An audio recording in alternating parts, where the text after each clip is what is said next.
And it will come through being 1% more honest about who you are, and then 1% more honest about who you are, and then 1% more honest about who you are, and do that for the rest of your life and see what happens.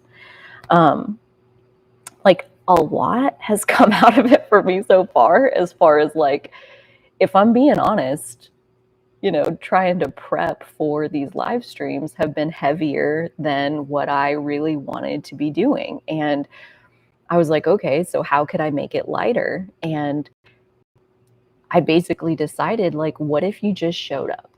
What if you put to the test this idea that your contribution is just being, like, your worthiness, your value is created just by you showing up there?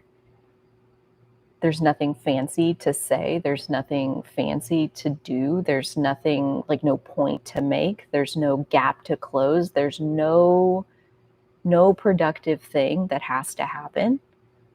Like, what if I went in just knowing that I am enough simply because I arrived? And let that be the end of the story. Like, what if you did that? And today I tried it, and it's been so fun.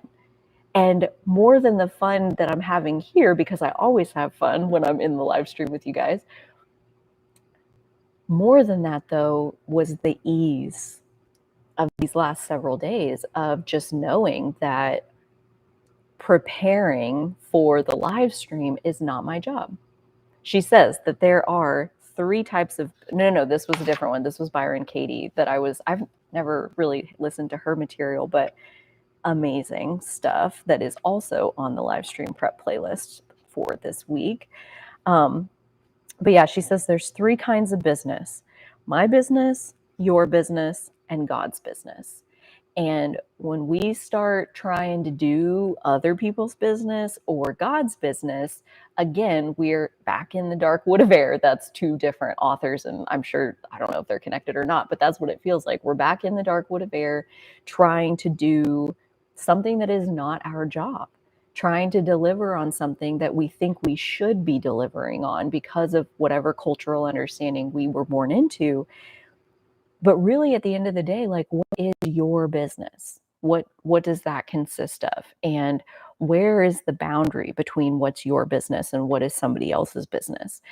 And I personally think, like, getting really clear on that is one of the best things that we can do for ourselves, because I think, again, like, those mood monsters of, like, anxiety and depression and hostility and blame and anger and, like, all of these states that don't feel good to be in, that those are honestly coming from some sense of, I am trying and failing to do your business or to do God's business, or I'm off my truth.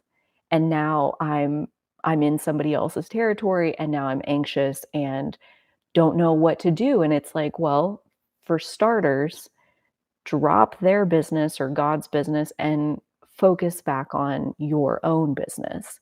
And I know that's definitely something that I can get up to, is like, oh, here, let me help you with that when nobody asks me. Yeah, it's a thing.